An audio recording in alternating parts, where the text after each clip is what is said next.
Bem, irmãos, agora nós vamos para a parte final aqui da conclusão das falas do Salvador Bueno com essa espécie desse comunicado, essa carta, né? Que até agora a gente viu as incongruências, as heresias, a hipocrisia nesta carta, né?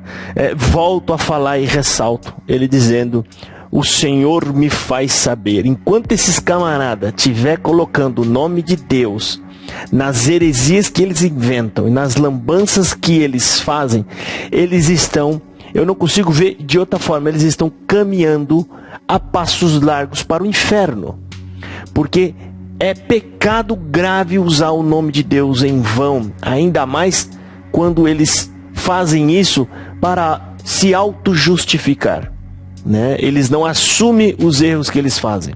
Vamos ouvir aqui o que ele tem para falar. Para a entrada de todo tipo de informações, quer sejam boas ou de caráter perverso. Por esse caminho muitos entraram e hoje sofrem as consequências da perda de sua comunhão com Deus, e em muitos casos até também o convívio familiar e matrimonial, culminando com separações. Através dos contatos da mídia, vem a facilidade de comunicação, onde a pessoa sente-se livre para manifestar seus sentimentos, paixões e tendências, abrindo, portanto, a porta para o mal. A tecnologia midiática trouxe um enorme avanço em favor da comunicação, tornando-se uma necessidade, tal como um alimento para o corpo. Não se pode negar que as pessoas no mundo alimentam muito mais seu ego, paixões, sentimentos e curiosidades, do que a alimentação necessária à sua saúde e subsistência corporal. Pode-se dizer que isso se tornou uma dependência e conclui-se então, irmãos, que é impossível viver alheio às comunicações e que quanto à saúde e vida da alma, isso ficou em segundo plano, haja vista que pouco se fala sobre a oração, que é o meio de comunicação pessoal com Deus. Já nas entrelinhas e bastidores, prestem atenção nisso, irmãos, se ouve que em alguns jovens comentários dos que praticam a fornicação, entendendo que isso não é pecado, isso é a prova clara da falta de conhecimento real do que significa esse pecado. Pois diz a palavra em Apocalipse 21, verso 8, que aos fornicários a sua parte será no lago de fogo e enxofre, o que é a segunda morte. A esses juntam-se também os sodomitas, que cometem todo tipo de torpeza e impureza, sobre os quais recai a condenação descrita em Romanos, capítulo 1, verso 24, que diz: pelo que Deus os entregou às concupiscências de seus corações, à imundícia, para desonrarem seus corpos entre si. Poucos têm conhecimento que a fornicação é o pecado cometido entre solteiros, viúvos. A aberração do Salvador Bueno é que para eles pecado é só fornicação. E quando ele cita o texto de Apocalipse, na cabeça dele só o fornicário que ficará fora. Primeira coisa que você não entendeu, Salvador Bueno, o fornicário que você está falando aí, e você cita no texto de Apocalipse capítulo 22, que ficará de fora, é o fornicário e todos os demais pecados que eu vou mostrar para você, e esses você não fala, porque na cabeça de vocês é apenas falta e fraqueza, né? É apenas aqueles que não se arrependeram dos seus pecados, mas eles se entregaram, né, às imundícias e à fornicação e prostituição, como você acabou de ler aí, né, em Romanos 1, né, que eles se entregaram, eles amaram isso. Ou você nunca viu a parte que Jesus disse: e a condenação é essa, eles amaram mais as trevas do que a luz. Sabe por que ele está falando isso aqui? Porque nós estamos aqui na internet dizendo para as pessoas que cometeram esses pecados que eles são perdoáveis, que Deus perdoa. E o que ele está querendo fazer aqui é tampar esse buraco de saída e de salvação para vocês. Ele está dizendo aqui que é todo aquele que comete esse tipo de pecado, né? Eles estarão condenados, Olha só o absurdo que esse homem inventa. Tá? Ele não diz aqui, ó, em momento algum, mas se você se arrepender, meu irmão, de todos esses pecados, Cristo está como advogado para nos absorver, né?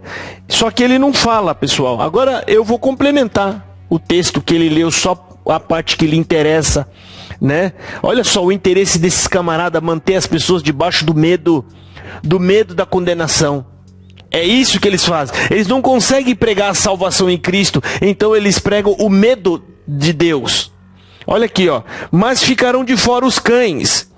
Quem são os cães? Ó, os cães e os feiticeiros. Quem são os cães? Esses cães, essa palavra cão aqui, porque cão vivia em matilha e eles sabiam muito bem disso, né? São aqueles grupos religiosos que andam em bando atacando as pessoas pequenas e fracas porque cometem seus erros e os seus pecados.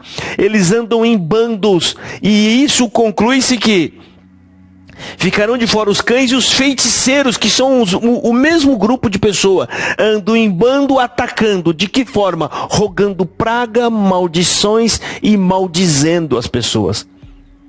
Que é o que você está fazendo, Salvador. Você está incitando esse comportamento nos CCBianos maluco e fanático, que o meu canal é prova disso. É só você olhar nos comentários aí abaixo, você vai ver xingos, rogo de praga, desejando a minha morte, desejando que o Covid me pega, desejando que eu pegue um câncer na garganta. Outros dizem que se me encontrar na rua batem em mim. Da onde vem esse sentimento? De algum lugar, meu colega. É daqui, ó, dessa tribuna. E ele está fazendo exatamente isso. Ele está inflando o ego dos cães e feiticeiros dentro da congregação cristã no Brasil, tá? Ele não fala que a Bíblia está dizendo os cães, os feiticeiros, os fornicários que você leu e os homicidas, tá? Os principais homicidas aqui é aquele que mata a vida, a esperança pela vida da pessoa. Os idólatras é aquele que amam qualquer coisa ou objeto acima de Deus ou do próximo. Porque quando Jesus estabelece dois amores que você deve ter acima de qualquer coisa, então nada pode ser colocado acima de Deus em primeiro lugar e do próximo.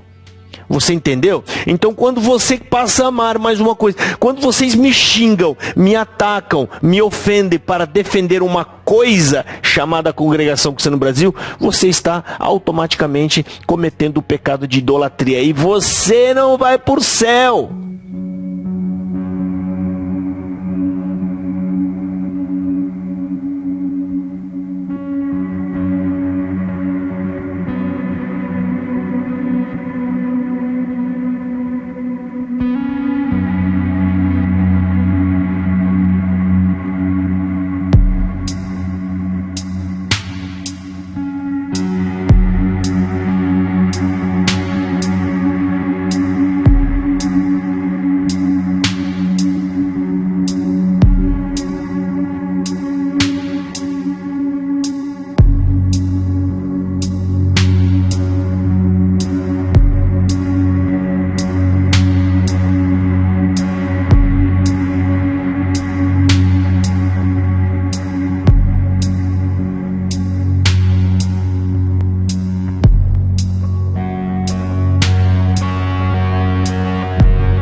Se você não se arrepender, não se converter, não pedir perdão, você não vai para o céu.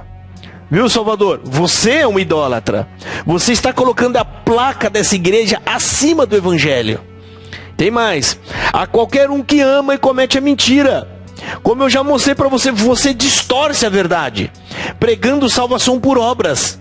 Você diz aqui que agora que nós acordamos, depois que os espíritos malignos já tomou a igreja, já está tomada, já está tudo tomado aí, né? Aqui, ó, os mentirosos não entram no céu. Quem está falando isso? Eu, Jesus, enviei o meu anjo para vos testificar estas coisas nas igrejas. Eu sou a raiz e a geração de Davi, a resplandecente estrela da manhã, que vocês disseram que a congregação é a estrela. Vocês se colocam no lugar de Cristo. Esse é o maior de todos os crimes e pecados. Tá? Mas você está querendo colocar aqui, ó, jugo e peso nas costas dos coitados, porque aí ficam com medo e falam, não, vamos lá obedecer o ancião, vamos lá, porque eu vou para o inferno. O que nós pregamos aqui é arrependimento, meu amigo. Muito pelo contrário, você deturpa as nossas falas, dizendo que nós aqui pregamos libertinagem. Irmão, pode ir pecar tranquilamente, né? Vai pecar, não, é pecado sim. A fornicação é pecado, adultério é pecado, tudo isso é pecado. Mas você só vai ser condenado se você não se arrepender. E como é que você sabe que você não se arrependeu? Quando você continua, você permanece nas mesmas práticas. Se você permanecer nessas práticas, aí, meu filho, você está em maus lençóis. Vamos ouvir o restante. Ou divorciados, isto é, a conjunção carnal do cara, praticada por aqueles que não são casados. Esses mesmos atos praticados por quem é casado constituem o pecado do adultério. E os adúlteros não entrarão. Ele precisa ler isso, gente. São de valores que existem na sociedade. Você vê que eles não têm nada de conteúdo. Tem mudado o viver das pessoas, pois vivem sob os efeitos nocivos dela. Não podemos negar que também entre o povo de Deus há grandes mudanças que conflitam com o viver cristão preconizado pela palavra de Deus.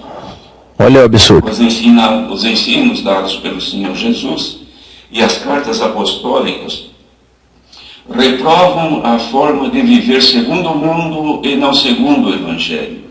Uma mudança que durante muitos anos foi temida e reprovada, hoje é prática. Uma das repreensões do Evangelho, meu querido, é você ser um religioso.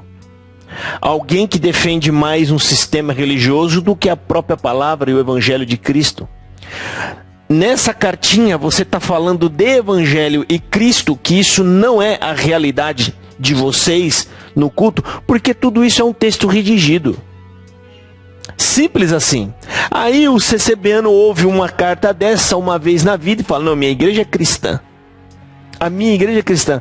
Você não sabe que nas cartas, nos evangelhos, eles repreendem religiosos. A pessoa que não crê em Cristo, não precisa nem perder tempo. A Bíblia não perde tempo com eles. Por quê? Né? Porque eles não creem, eles não sabem nem o que está acontecendo no mundo cristão. Nem sabem o que está acontecendo. Mas você, Salvador, você sabia que tem um texto bíblico? Para você ter uma ideia de que Cristo falava com religiosos e que os apóstolos também falavam, cuidado com esses homens que se infiltraram no nosso... Se infiltraram como? Não é que entrou de madrugada lá na CCB, não, meu colega. É aquele que veio entrando e fazendo parte, às vezes até nasceu na CCB e se perde em suas convicções. Eles se perdem, e aí eles acabam desviando também a igreja. Você leu o Salvador Bueno, a parte que Jesus fala que naquele dia, isso é profético, ele diz, vai ter alguns que vai vir para ele e falar, Senhor, nós profetizamos em teu nome. Senhor, nós fizemos maravilha em teu nome. Eles não estão mentindo, viu, Salvador? Estão falando a verdade. E eles vão falar mais, hein? No caso vocês, né? Senhor, eu li cartas de comunicado. Senhor, eu atendi batismo em teu nome. Senhor, eu fiz santas ceias em teu nome. Senhor, eu era o segundo do Braz. Aparta-te de mim, porque eu não vos conheço. É simples assim o recado de Jesus. Isso é para você ter uma ideia de que essas advertências são feitas a crentes, homens que se acham crente, na verdade, e são de fato religiosos, porque nunca defenderam Cristo, defenderam suas posições e defenderam a sua glória, que é essa denominação. Vamos lá. Perfeitamente admissível. Observemos que desde a legalização do divórcio em quase todo o mundo, e principalmente em nosso país, houve um desenfreamento incontrolável no meio do povo de Deus. O que o Ministério tem feito é o aconselhamento aos casais em litígio para evitar a separação, isto é, cuidando-se do efeito e não da causa. Ora, quando o caso chega ao conhecimento da igreja e do ministério, o mal já está instalado e a cura é muito mais difícil. Isso acontece pela falta das virtudes de Deus provada. Hoje é prática perfeitamente admissível. Observemos que desde a legalização do divórcio em quase todo o mundo, e principalmente em nosso país, houve um desenfreamento incontrolável no meio do povo de Deus. O que o Ministério tem feito é o aconselhamento aos casais em litígio para evitar a separação, isto é, cuidando-se do efeito e não da causa. Ora, quando o caso chega ao conhecimento da igreja e do ministério, o mal já está instalado e a cura é muito mais difícil. Isso acontece pela falta das virtudes de Deus. Por essa razão, aconselhamos a Irmandade a ler o capítulo 19 de Mateus, que discorre sobre o divórcio. A manutenção de um matrimônio, segundo a palavra de Deus, depende principalmente das seguintes virtudes: caridade fraternal, paciência, humildade e temor a Deus. Havendo essas virtudes no casal, o camarada, ele pega outras passagens bíblicas para dizer que isso é recomendação de Deus no casamento. Você percebeu? Ele vai lá no texto da caridade, que não tem nada a ver com o texto que ele lê. Por que ele não lê lá 1 Coríntios 7? Por que ele não falou? Porque é o texto que fala do casamento. Porque eles não sabem explicar. Eles não sabem. E aqui, né, outra coisa também que ele fala, ele acha ruim do divórcio, não? Porque agora, depois que começou a criar o divórcio, né? E aí as coisas desandaram, né? Porque na cabeça dele, as pessoas têm que ficar obrigadas, casada junto, estão quase se matando, e tem outros que se matam. E geralmente, 90 e tantos % dos casos, é a mulher que fica subjugada ao homem. Né? Fica lá, mas na cabeça dele isso é ruim. Para você ver como o pensamento desses homens aqui é um pensamento machista. Tá? É um pensamento de que você tem que ficar ali, né, sobre o meu domínio, o meu comando. Porque agora que começou a abrir aí os divórcios, aí as coisas desandaram. Desandaram por má orientação, igual você mesmo falou, meu colega. Agora ele vai falar aqui, ó, que tem que ter amor fraternal, amor de irmão. Onde que um casamento subsiste quando os dois se amam como irmão?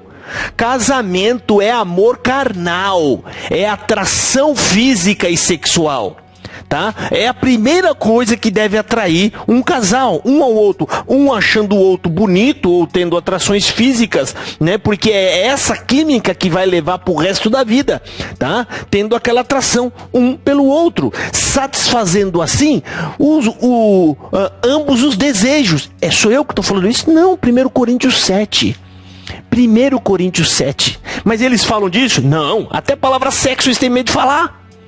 Sexo no casamento, eles têm medo de falar. E como é que eles vão orientar? Tá? É uma das igrejas que mais tem problema em casamento. Será que eles não perceberam que o problema pode ser eles?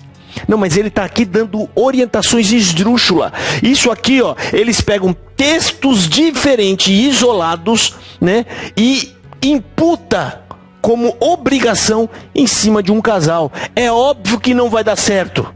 Sabe por quê? Você está usando chave, ferramenta que não é adequada para aquela peça. É óbvio que vai dar errado. Tá aqui, ó, 1 Coríntios 7. O marido pague à mulher a devida benevolência e da mesma sorte a mulher ao marido. Você já viu eles ler isso alguma vez? Vocês já viram? Vocês sabem o que quer dizer isso aqui? O marido dê à mulher o devido tratamento de mulher que ela deseja. E da mesma forma a mulher ao marido. Aqui está falando não só de tratamento, porque aqui não está falando de tratamento de honra, né? De honrar, porque isso aqui é básico. Ele não está tratando disso aqui. Ele está falando aqui de atração física. Dar à mulher o tratamento que a mulher deseja. Ou seja, quando os dois estiverem ambos num quarto, esquece esse papo de servo e serva de Deus. Você é homem e ela é mulher, ou vice-versa, mulher e ele é homem. E desejam se satisfazer sexualmente um no outro. Simples assim. Vocês já viram ler isso? Ah, você duvida do que eu estou falando, porque essa palavra é forte, mas é bíblica. Os versos seguintes só ajudam a corroborar, tá, meu amigo? Não fica viajando aqui nesse verso isolado, porque eu não sou pregador de verso isolado, tá? Tá aqui, ó. O verso seguinte. No verso seguinte, ele joga a luz no que eu acabei de falar, que é o que vai dando cada vez, ou seja, mais embasamento para isso que eu acabei de dizer. Olha só. Eu li o verso 3, tá? Olha o verso 4. A mulher não tem poder sobre o seu próprio corpo, mas tem no marido. E também da mesma maneira, o marido não tem poder sobre o seu próprio corpo, mas tem a mulher. Ele está falando que agora o corpo de um é para o outro. Satisfação carnal, satisfação no sexo. Você está entendendo? Um ao outro. Aqui o direito é mútuo e igual. Igual. Então casamento não se sustenta com amor fraternal, porque amor fraternal não é amor que tem embasamento para manter duas pessoas unidas. Eu vou te dar exemplo. É mais fácil uma pessoa ter encrencas com a sua própria irmã do que com a sua namorada. Não tem nada a ver uma coisa com a outra, amigo. Entendeu? É a mesma coisa que você quisesse que um lidasse com o outro como uma pessoa que não tivesse um afeto, como é que eu posso dizer? Um afeto, um desejo carnal. É como se fosse alguém que você não deseja. Porque ninguém deseja a sua própria irmã, não é?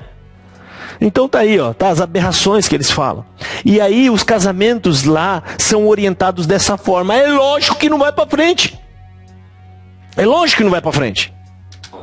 Ambos sofrerão as dificuldades que a vida apresenta, sem contudo esfriarem no amor, e assim poderão manter a vida matrimonial de forma harmônica e pacífica.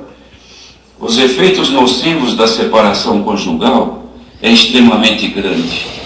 Pois se houver filhos, estes serão os primeiros prejudicados em todo o seu viver.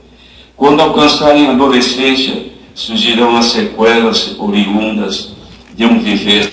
É lógico, meu amigo, que qualquer separação não é boa. Mas não é por isso que você vai forçar um casal a ficar dentro de uma casa, porque você está falando, ó, se separar, os maiores prejudicados são os filhos. Mas o que o Senhor me diz de um casal que é obrigado a ficar junto e os filhos ficam assistindo aquilo ali? Pai xingando a mãe xingando o filho, um falando mal do outro. Como é que você acha que vai ser? Você acha que nisso não tem prejuízo nenhum? Porque eu já vi casos dos próprios filhos falar aos pais, não dá mais, separem-se. Gente, eu não aguento mais ver vocês brigando. Tá vendo como isso aqui é um discurso tendencioso. Na verdade, eles estão defendendo a posição deles. Eles não estão defendendo o bem para o povo. Eles estão defendendo um discurso que eles sempre mantiveram. Contra isso aqui é uma forma velada de rebater aquilo que nós dizemos aqui. Entendeu? Porque Deus não quer. O próprio capítulo de 1 Coríntios 7 que eu li aqui fala: Deus chamou-nos para a paz. Se alguém, né, se vocês estão em guerra e tem um infiel no meio, ou seja, aquele camarada não quer saber de mais nada, entendeu? Ele não quer, e não é só infiel na parte do matrimônio que eu falo trair a pessoa, infiel no caráter, infiel no respeito, né? Tudo que seja infiel, ou seja, ele não está cumprindo com o papel dele quando nós casamos, que era de me amar e me respeitar. Então, quando você deixa de cumprir isso, você está sendo infiel ao propósito que você assumiu. Deus chamou-nos para a paz. Ou seja, o próprio apóstolo lá está praticamente dando aval para a pessoa se separar. Porque não quer que a gente viva em guerra. Eles leem isso? Não lê? Lógico que não. Isso não faz bem para os negócios. Em um lar desajustado, manifestando reações que podem levar a criança ou jovem a separar-se dos bons costumes familiares, indo ao mundo em busca de satisfação de seu ego, encontrando todos os males que existem à margem da sociedade. Ainda há um grande mal que paira sobre as famílias, onde houve a separação matrimonial. pois separando o seu casal, geralmente também as famílias de ambos se tornam separadas, provocando na igreja um mal-estar e dificuldade de comunhão, que é a nossa ligação com Deus. Em separações... Aí está preocupada com a igreja. Não, porque se separar, separam-se a família. Irmão, me perdoa falar essas palavras, dane-se as famílias.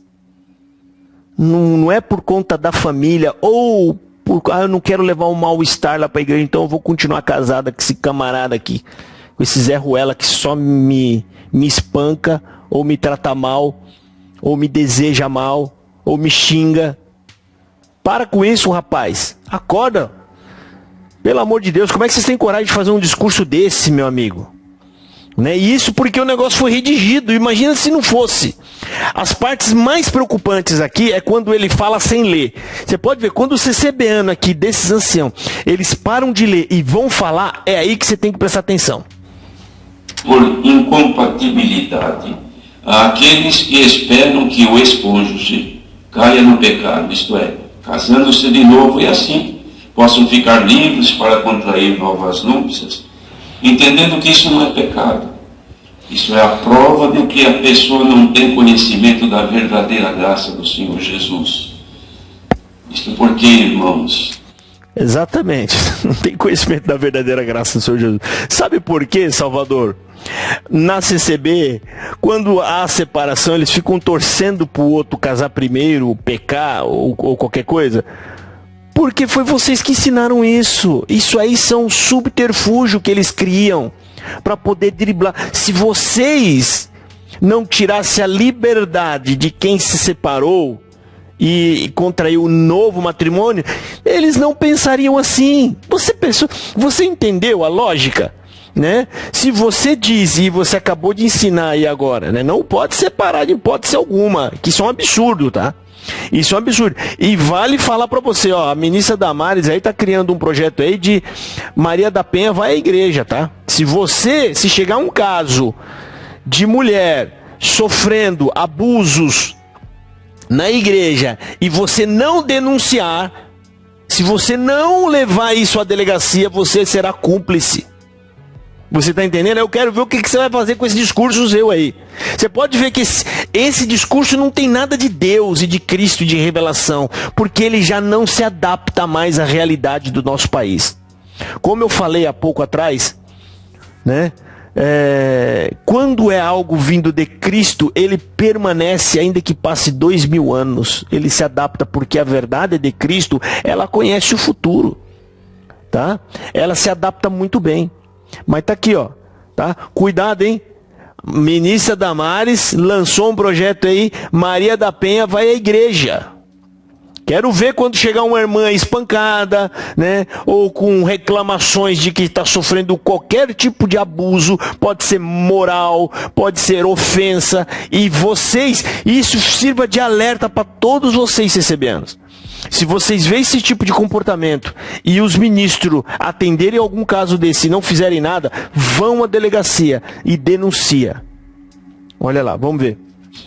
Separando-se por desavenças, por incompatibilidade e não pelo adultério, que o adultério perante Deus, de fato, anula, desfaz o casamento. Mas não havendo adultério, ainda que a lei possa deixá-los livres, mas ficam divorciados. Contudo, perante Deus, este laço, ele persiste. Mas se recasar outra vez sem essa condição, sem o adultério, perante Deus adultera. E muitos então ficam forçando e esperando que o seu par que se separou, seu ex-cônjuge, case primeiro. E fica torcendo, é capaz até criar condições para apresentar indiretamente para que ela case, para ele ficar livre. Ou que ele case para poder casar outra vez. Por que será, hein? Deus conhece o profundo das intenções dos corações. Há também aqueles que, por desconhecer os efeitos da caridade fraternal, perdem o amor que antes possuíam por seu cônjuge, e para se verem livres, deixam de cumprir os requisitos do casamento, que é a união entre si, prejudicando o seu relacionamento pela abstenção, podendo levar o seu par a tentação carnal e queda no adultério. Isso é pecado. Pois quando isso acontece, o agente causador da tentação e pecado torna-se também conivente com o pecado cometido. Por quê? Porque provocou aquela situação. Exato. Vocês provocam. Você acha que o agente conivente é só aquele que está ali envolvido ou vocês que ensinaram errado? Hã? Você vê como eles caem nas próprias palavras? Vocês viram? Quando vocês ensinam essas asneiras, essas heresias, vocês estão sendo conivente. E aí você fala balangando a cabeça aí como se não tivesse nada a ver com isso. Você sabe que o apóstolo Paulo, ele autoriza o divórcio, como eu acabei de falar. Deus chamou-nos para a paz. E você vê Cristo falando pesadamente que se separar, você peca. Aliás, se você desejar uma mulher no coração, você já pecou, você já cometeu adultério. Logo, essa parte do discurso você não fala, né? Você não fala que Jesus Cristo disse que se você desejou uma mulher, nem que seja por frações de segundo, você já adulterou. E aí, Salvador? Hã? Como é que faz? Por que você não fala isso aí? Porque, segundo essa premissa, todo mundo é adúltero. Ninguém vai entrar no céu. Mas você não prestou atenção que quando Jesus está falando isso, pregando pesado assim, ele está pregando para os fariseus hipócritas. Porque tem dois grupos a quem o Senhor se dirige com a palavra. O grupo dos fariseus e depois, em particular, ao grupo dos seus discípulos que o seguem. Aqueles ele falava com mais brandura, né? E explicando melhor, porque naquela época eles estavam usando e abusando do direito que Moisés deu, que era do desquite, e com isso praticamente eles estavam legalizando a prostituição. Casavam, se separavam, casavam, se separavam, casavam, se separavam com facilidade. Casava agora já olhando uma outra, a próxima mulher. Por isso Jesus, vendo essa prática praticamente sodomita ali no meio deles, ele tece esse discurso forte. Eu vos digo que se você não honrar o seu casamento e se separar, que não seja por adultério, você peca. Mas é óbvio que ele está falando disso de uma regra geral para aquele tipo de comportamento. Jesus jamais vai ser contra alguém que está sendo humilhado, que está sofrendo, ou que casou-se confiando em profecias. Ele casou confiando em profecias que vocês inventaram. Logo, eles são o quê? Vítimas do seu sistema, Salvador.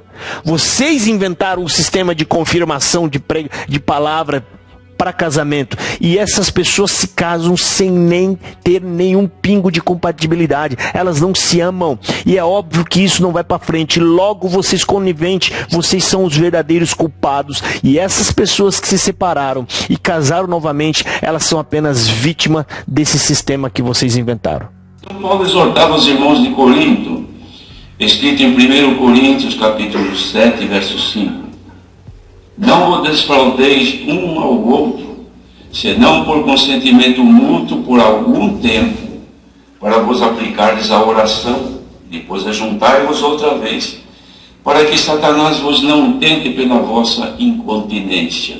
É isto aqui que foi referido então anteriormente, porque esta incontinência pode levar a pessoa a não resistir às tentações e cair no erro. O pecado sempre houve no mundo, porém dada a sua... Ele não explica, gente, ele não explica, você viu? A incontinência o que é? É o que eu tinha lido. Essa parte que ele está falando agora está em 1 Coríntios 7, ele leu lá embaixo. A Bíblia fala que um casal tem que ser dado um ao outro ao sexo, a satisfação sexual. Que quando isso não houver, que seja por consentimento mútuo e por um tempo, para aplicar em oração, mas depois volte a se unir. Por quê? Porque senão vai aumentando o desejo um ou no outro, e aí começa a entrar a tentação. Aliás, a tentação ela sempre vai estar presente, mas ela vai ganhar força. Porque você com fome, meu amigo, você come até... Eu não estou dizendo que é isso que eu estou falando. Eu estou falando sobre o ânimo da tentação, como vai ficar maior. Você recusa um bolinho que alguém pega com a mão suja. mas na fome você come e ainda fica alegre. Você está entendendo o que eu estou querendo dizer? É isso que ele está dizendo, que ele não sabe explicar. Ele não explica, porque essas coisas eles não falam, tá? Eles não sabem falar de forma objetiva e clara e segura, ou seja, tem que ter um conhecimento bíblico para falar sobre sexo, né? Eles não sabem, e é justamente esse o ponto crucial que deve ser abordado. A reunião de mocidade é uma reunião de jovens. Para que você impede as criancinhas de ir lá? Vocês não falam nada com nada. Não falam nada demais. Você vai lá, é promessa de ministério. Você vai estar aqui um dia. Não sei o que. O preço do feijão. Coisa importante como falar de sexo e outras coisas nesse nível, eles não falam. A abundância, devemos considerar o que diz a Escritura em Romanos capítulo 5, verso 20.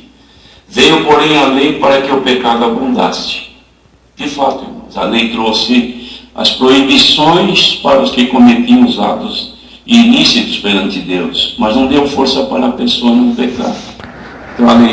Nada a ver o que você está falando, cara. O cara que escreveu aí também escreveu um negócio que eu não sei nem o que está fazendo essa passagem bíblica aí nesse discurso que você está falando. A lei está falando que ela me fez conhecer o pecado. É isso. Não que a lei veio para impedir o pecado. Não tem nada a ver, colega. Ninguém impede nada de ninguém de fazer nada. A lei ela cria a condição do pecado. E eu, então, não havendo lei, não tem pecado. Eu vou te dar um exemplo.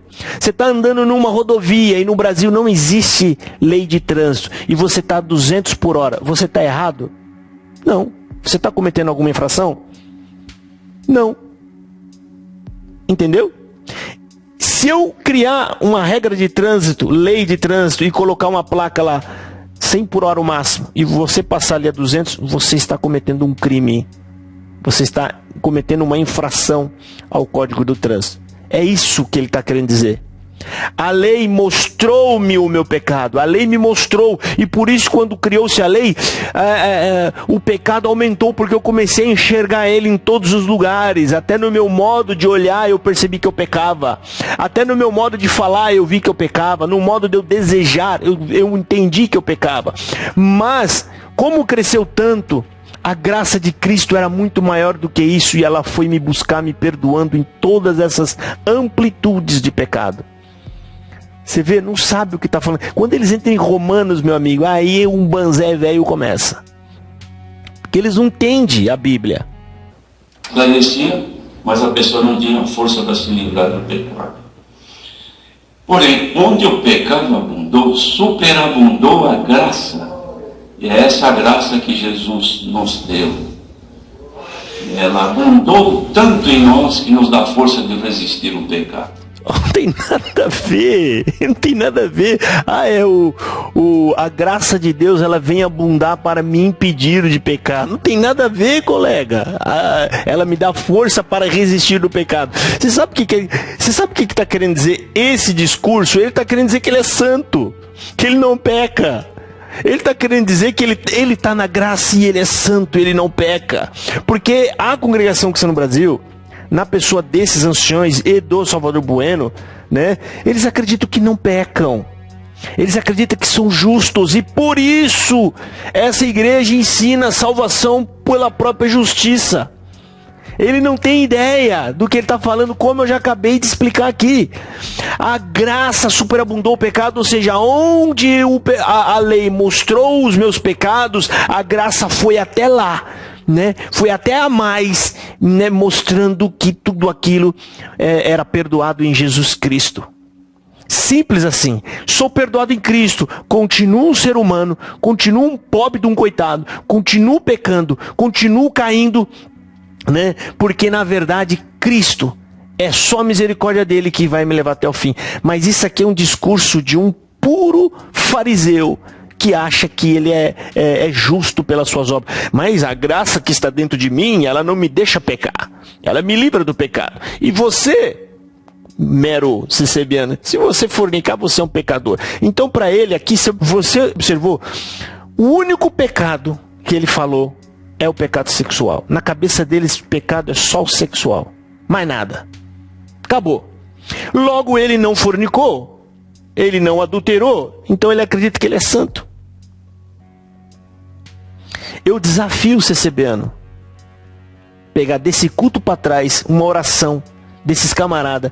Na oração aqui, ó, pode ser de agradecimento, pode ser de súplica, falando: Senhor, perdoa os nossos pecados.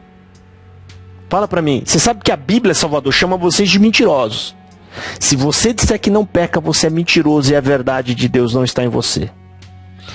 Jesus, no Espírito Santo, está dizendo isso para você. A superabundância da graça consiste na revelação do conhecimento do Evangelho de Cristo ministrado ao povo, e que é por ele que o povo vence o poder do pecado e da morte. De fato, já vivemos um tempo largo, vivemos um largo período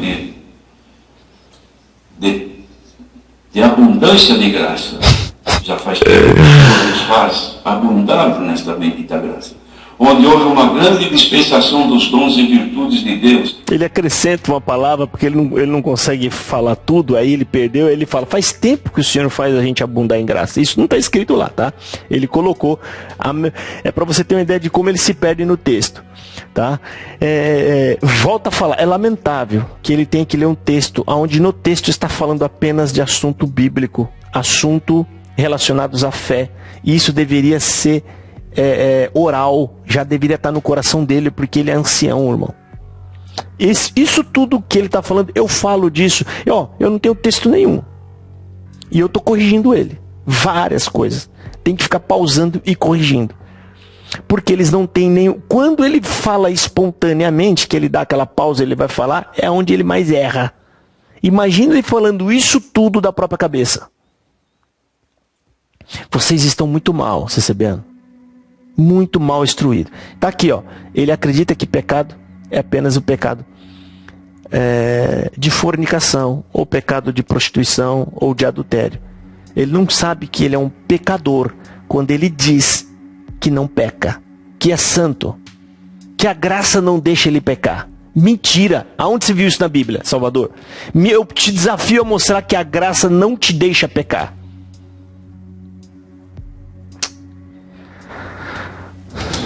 Até nas décadas de 60 e 70, os irmãos se lembram que não se repetiu mais. Não se pode negar que está havendo um esfriamento espiritual hoje no povo de Deus, provocado pela multiplicação da iniquidade e o comodismo que, como uma doença crônica, avança. Rapaz, por que está acontecendo esse esfriamento, Salvador? Por quê? Você acha que é porque o povo está vendo que está tendo mensalão, está tendo covidão, está tendo não sei o que lá? É isso que está fazendo o povo esfriar na igreja?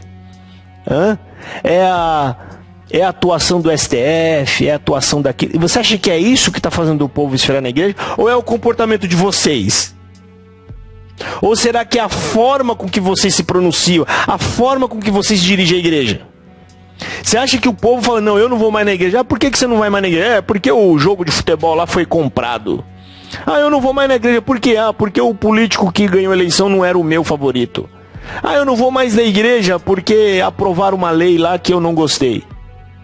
Ou você acha que eles estavam falando assim: eu não vou mais na congregação cristã no Brasil porque as promessas lá não cumprem. Eu não vou mais na congregação cristã no Brasil porque lá as pessoas são obrigadas a viver em sofrimento por conta do amor fraternal. Eu não vou mais na igreja da congregação cristã no Brasil porque eles criaram um tal de pecado de morte, e aonde eu vi muita gente se perdendo no mundo. Eu não vou mais na igreja porque o tal do pecado de morte está fazendo pessoas virarem andarilhos. Eu estou falando de assuntos que estão nos meus vídeos, tá? 2 andarilhos sendo entrevistados. Pensa um pouquinho aí, você. É por causa dos eventos externos ou evento interno? Logo, meu amigo, a culpa é tua. Tua e dos seus companheiros. Você não vem querer vir com esse texto, você achar que a gente vai engolir isso daí, que a gente não vai engolir isso aí, colega. A gente não vai engolir isso aí. Entendeu? Já foi o tempo. Tá? A gente vai na... A verdade, qualquer coisa que você colocar em cima dela, nós vamos perceber. E é isso que você está fazendo. está tentando camuflar a verdade, porque a verdade vai contra vocês. Quanta gente não congrega mais e não sente mais falta de congregar. Não ouve a palavra nem por áudio, nem participa por vídeo e nem vai aos cultos. Por quê? Porque a alma se acomodou sem alimento e estão desfalecendo. Isso é subjetivo, isso é mensagem subliminar sua. Não ouve a palavra. Que palavra? A sua pregação? A sua pregação não é a palavra de Deus, meu colega. É por isso que o povo não está sentindo falta. Porque as ovelhas de Cristo ouvem a voz dele. Ele mesmo disse isso, né? E guardam a sua palavra de Cristo. Você agora está confessando de que Deus não fala na boca de vocês. Por quê? Porque o povo não sente falta. É lamentável. Gente, eu vou encerrar isso aqui. Foi até longe demais, né? Muita coisa de vídeo aqui, tá bom? Mas tá aqui a análise completa dos ensinamentos. Agora tem mais um trechinho, só uns 2 minutos, eu não vou, né? Eu vou editar logo esse vídeo para poder colocar para vocês assistirem, né? Mas tá aí, ó, tá? Não sei qual que é o nome que dá para esse tipo de leitura que ele fez aqui. Um comunicado totalmente subjetivo, tendencioso, cheios de erros bíblicos, né? Interpretação errônea das escrituras, né? Usando textos isolados para enfiar em outro assunto que não tem nada a ver com aqueles textos que ele está usando, aqueles versos bíblicos que eles estão usando, né? Confundindo graça como como se fosse algo protetor. A graça é minha protetora, ela não me deixa. Mentira. O homem na graça, ele continua cometendo os seus erros, os seus pecados, né? A graça não protege ninguém. Isso é mentira de vocês, Salvador, que ensinou a igreja com essas pregações: vou te guardar, vou te libertar, vou te fazer.